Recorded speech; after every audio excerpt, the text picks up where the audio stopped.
Hello, everyone. I'm very excited today. I'm with my dear friend Jennifer Winn, and she has Winn Travels. And as I'm the Practical Shaman, and I have the Wind Walkers Adventure Travels. And last year, out of the blue, Jen sent out her first email that she had sent out in a while, and it was for the Camino. And I was like, gotta go. You must have been surprised at how fast the response was. They're, Yeah. hey, if I get a group, can I come along for free? Because I'm always a businesswoman at these things.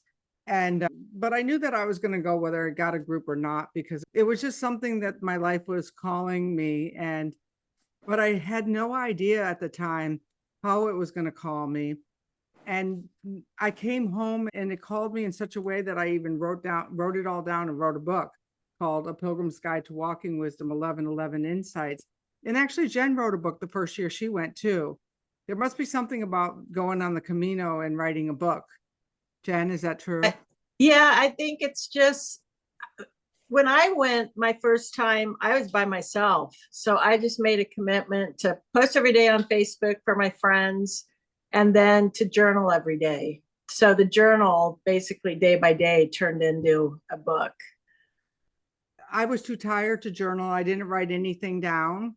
And but what happened was before I left, this man wrote me and said, Renee, I can't walk. Could you walk for me? Oh, And I had no idea how I was going to walk for anyone. I didn't even know how I was going to walk for myself. I bought so many pairs of shoes. And so every day they're like, how do you walk for somebody else? I started doing these insights from the trails and on Instagram, and people started watching them.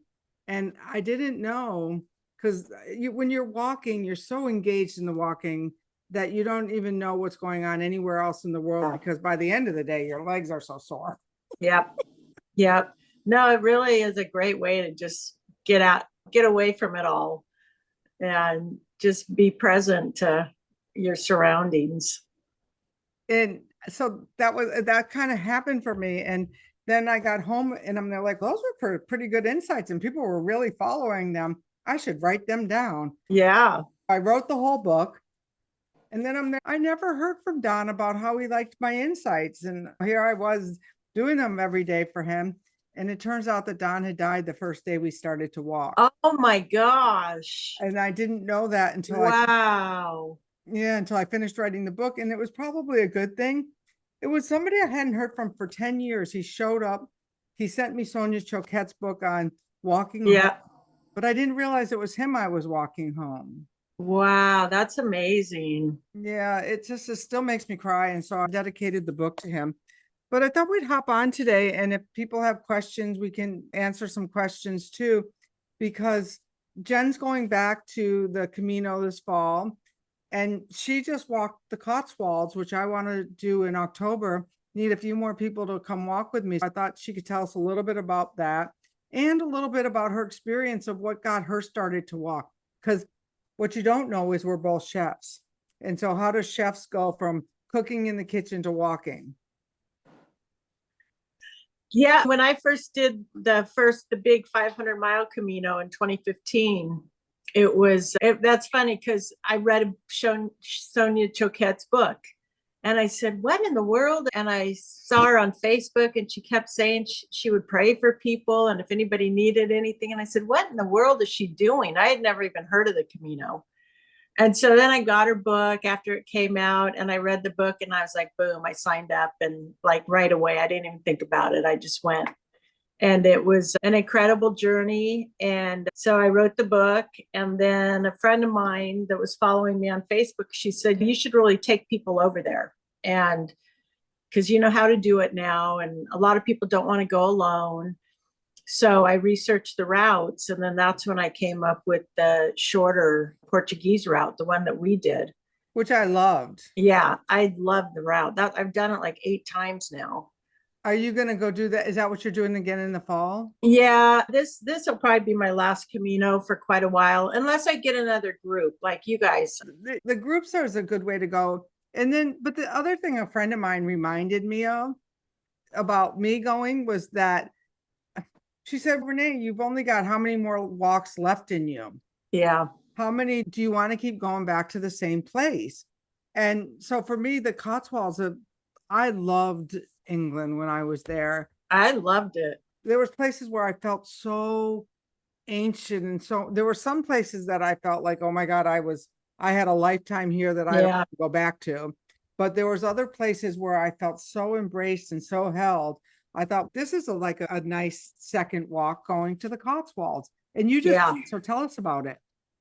I went because I'm in the same boat right now. That's why I said I'm probably only going to do one more Camino right now because there's so many other great walks to do. And the Cotswolds was calling to me, and I worked with another company, so they helped me arrange it all. I got a group of 10 people. 5 of them had walked the Camino with me. And we started in London, had a great time in London for a few days, and then took the train an hour and a half to our starting point and a cool town called Morton in Marsh. And we walked for 7 days. And it was great. The Camino can be, as some of the days are pretty long, like 13, 14 miles. The Cotswolds, the longest day we had was 9 miles. Most of them were right around 7 or 8. So it's a little bit more doable for people. That's way more doable. Some of those 14-mile days, Yeah. I ended up one day on one of those 14-mile days. That's when the day I ended up, there's a chapter in my book about singing a song. Right. Yeah, I saw that. And me and the other person, Mish, we ended up singing I've Been Working on the Railroad for the last quarter of a mile because that was just a long day. And Yeah. some of them were, and a couple times I actually took a cab from like a stop. Yeah.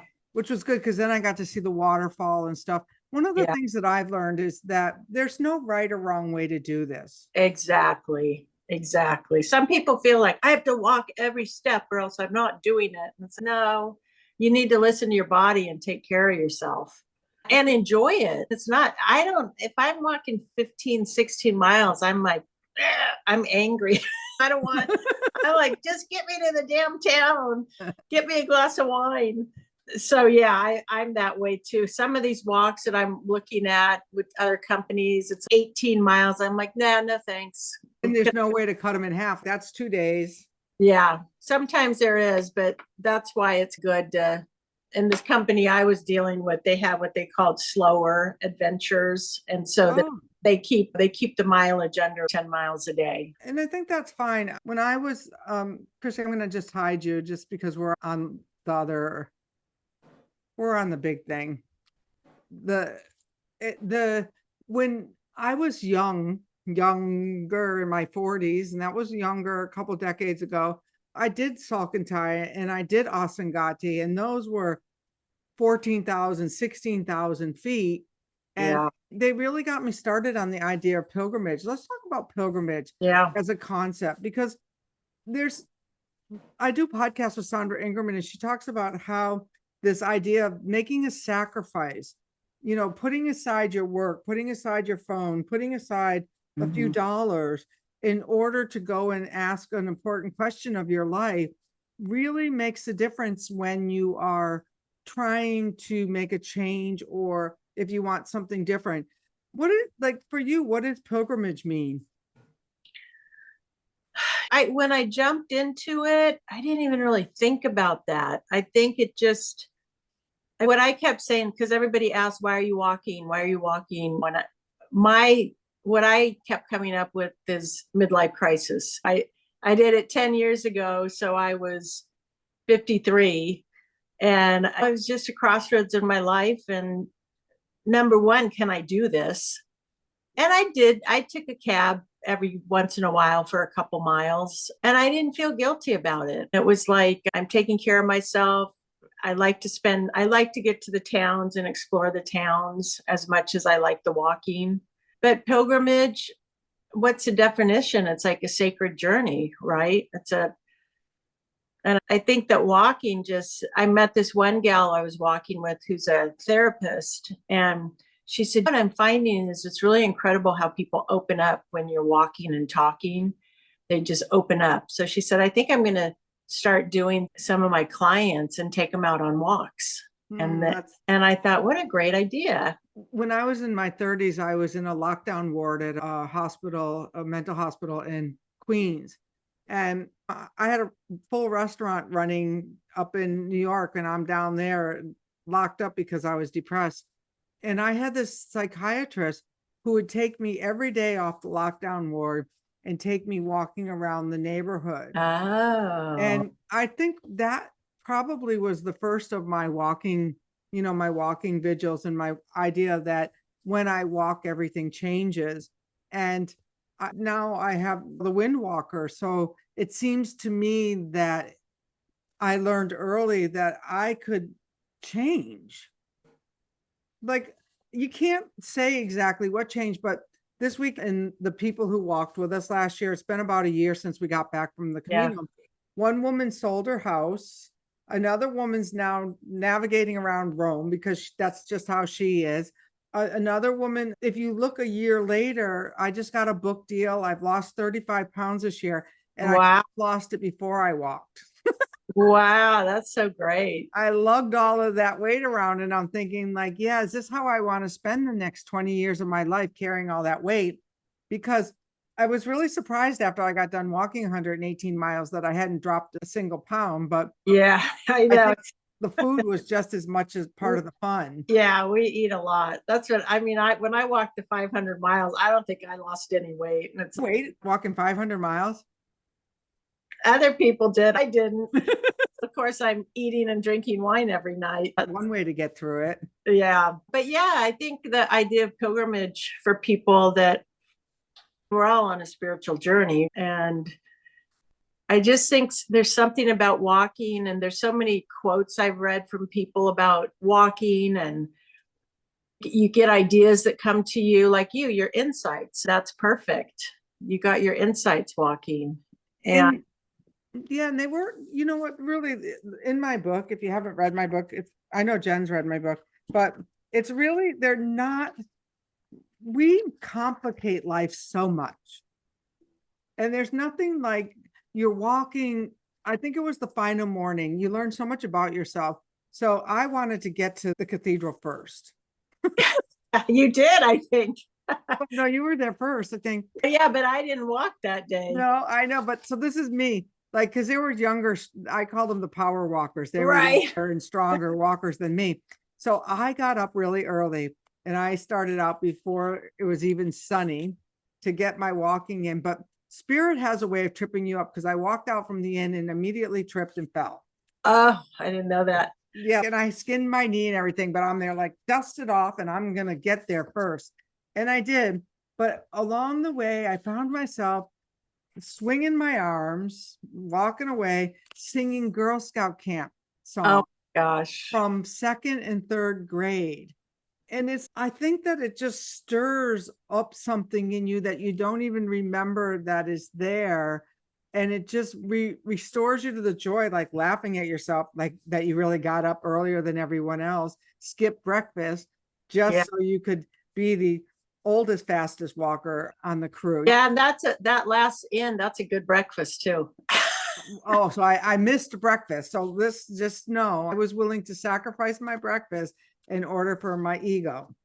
And the other thing on the flip side of that is you find the joy of, God, I'm doing this, and memories.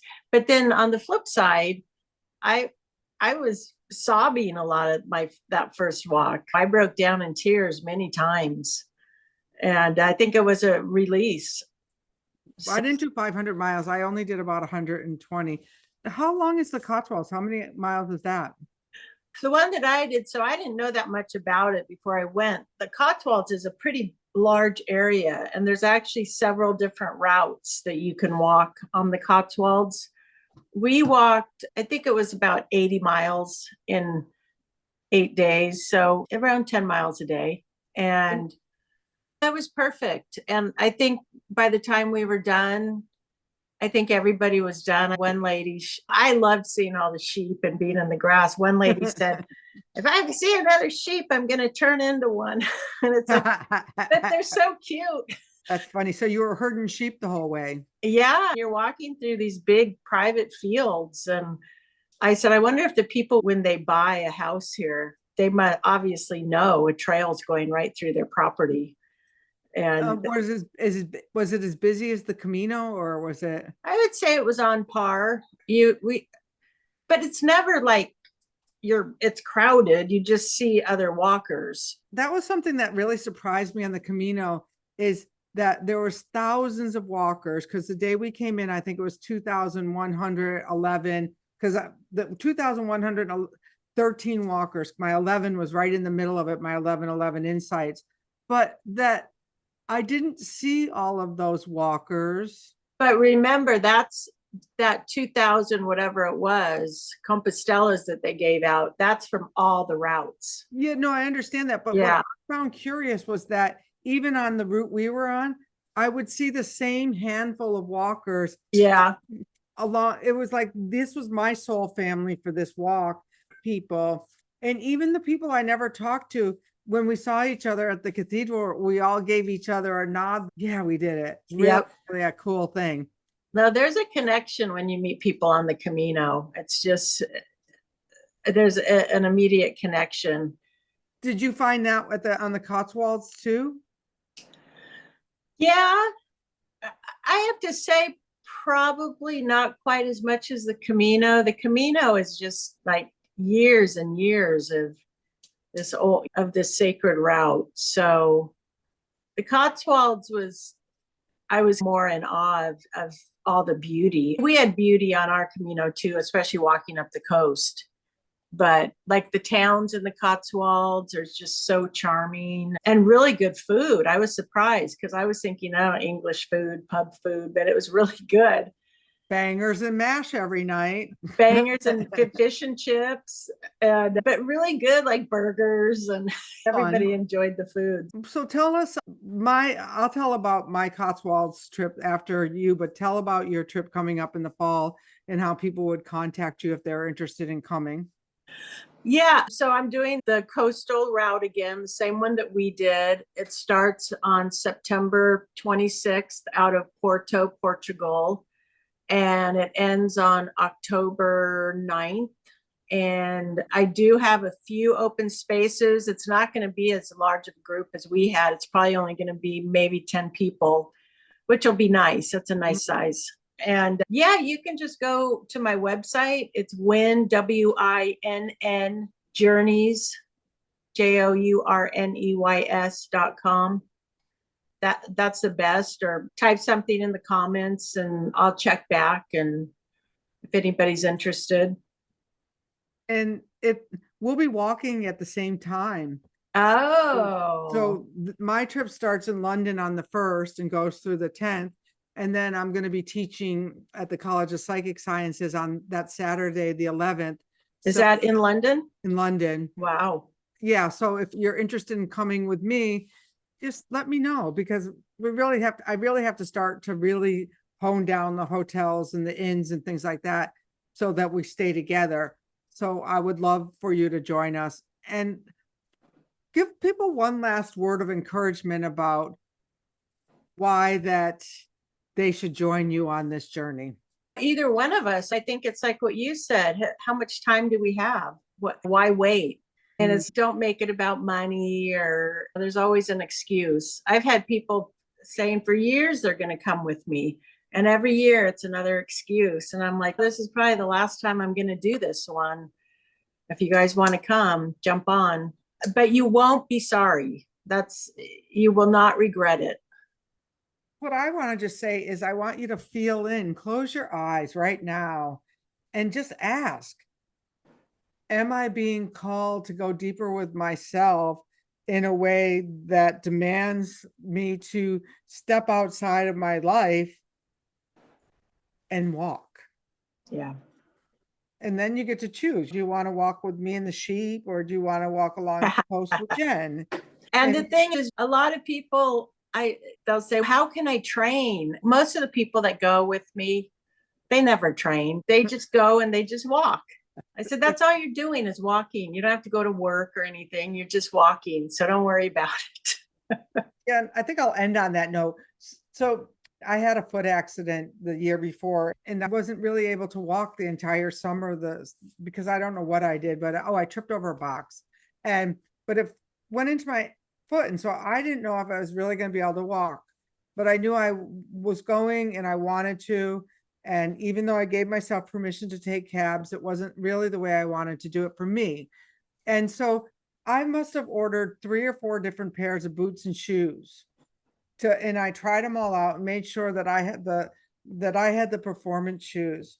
And so the first night we were at this nice tapas dinner in Porto, and these two young women, that part of the younger, faster group, they said, "Oh, we'll walk you back to the hotel." I think they thought they were walking some old decrepit woman back to the hotel. And of course, I'm like, "You coming? You coming?" And they're like, "Wait, with all that talk about shoes in the group, because we do pre-groups, or I do a pre-group, and I know Jen connects with her people too. I thought for sure you were going to be a slow walker." And I just cracked up and looked at him and said, "No, I'm all about the performance, honey.